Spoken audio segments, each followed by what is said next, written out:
On entend aussi des inepties comme tout à l'heure, là, celui qui disait mais on veut, il n'y a qu'en France qu'on pense qu'on peut encore réguler tout ça, mais qu'il aille vivre en Chine ou en Russie, celui-là.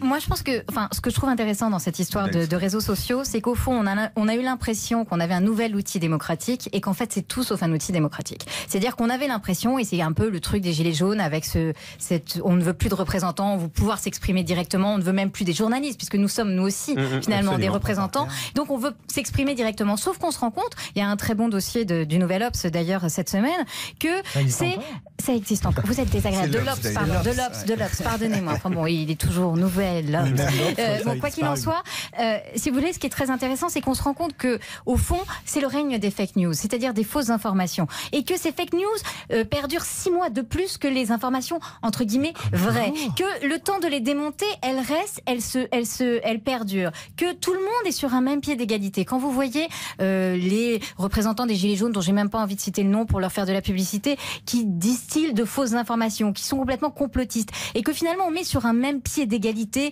que n'importe quel homme politique, que n'importe quel journaliste, comme si sa parole était équivalente. Moi, je trouve que c'est quand même un vrai problème démocratique. Est-ce qu'il n'y a pas un problème, dans le fait que les médias dits institutionnels, depuis des années, relaient